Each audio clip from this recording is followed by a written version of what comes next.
Mga kasangkayan mo pay nga aga hayo nga tanan. Today I am very happy and very excited because we are going to unpack or we are going to open a parcel na na-receive ko from Sweden.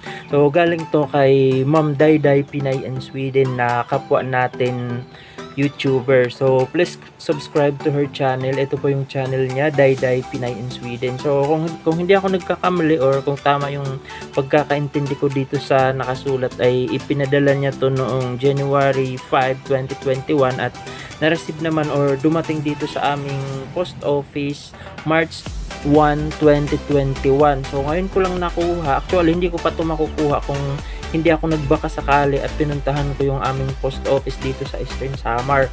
So March 1 pa pala nila na receive diyan sa sa post office dito sa post office namin sa Eastern Samar. Pero March 10 na ngayon ay hindi pa sila nagde-deliver. So nagbaka sakali nga ako at hindi naman ako nagkamali at sunerte tayo na nandoon na pala nakatambay sa kanilang office. So nakuha na natin yung parcel na talagang excited ako dito kasi may isang laman dito na actually lahat naman ng laman dito ay excited ako pero mas lalo akong na-excite sa isang laman na nandito.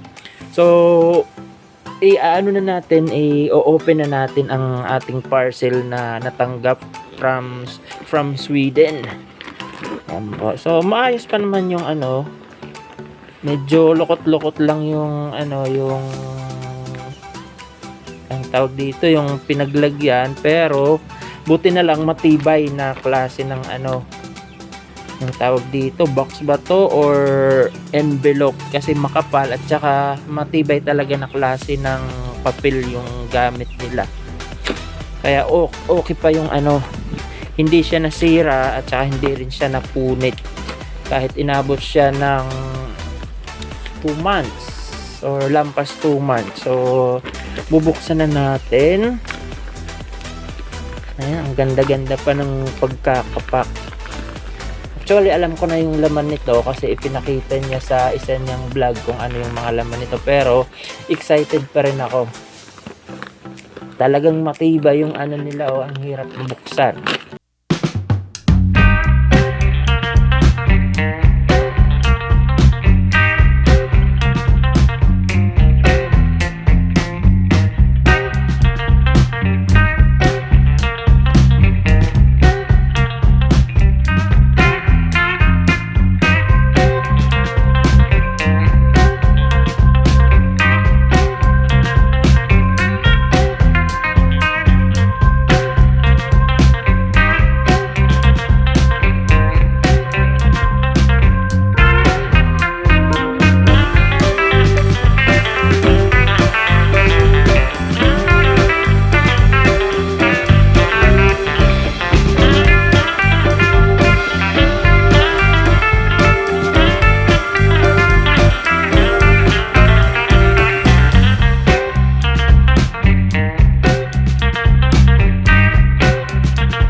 Ayan mga kasangkayan. So meron tayong corned beef.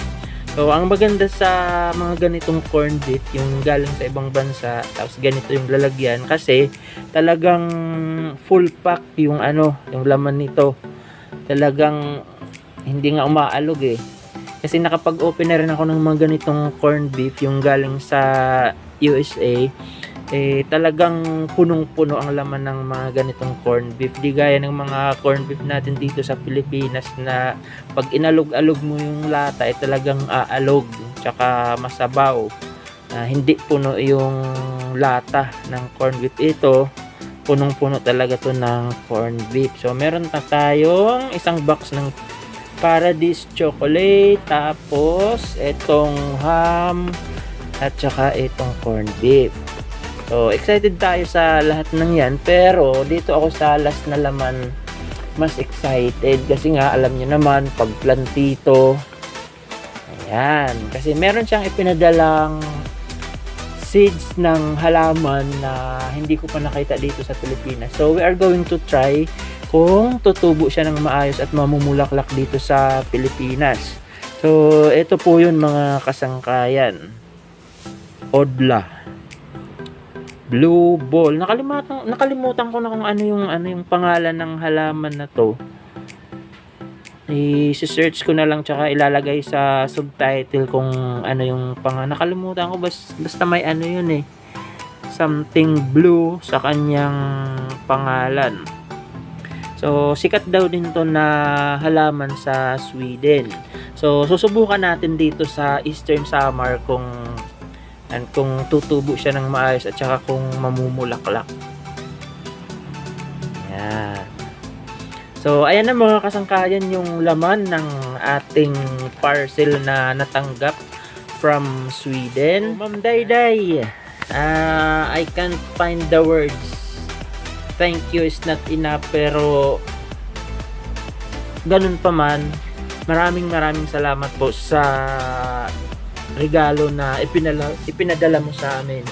So, mamaya ko na to bubuksan, tapos mamayang gabi iuulam ka agad namin itong corned beef. Kasi actually, kaninang tanghali, gusto nang buksan yung parcel ng kapatid ko. Kasi daw, gusto niyang igisa yung yung corned beef. Sabi ko, wag muna kasi i-vlog ko siya para naman matuwa si Ma'am Dayday para makapagpasalamat din tayo. So, ayan mga kasangkayan. Again, Ma'am Dayday, thank you very much.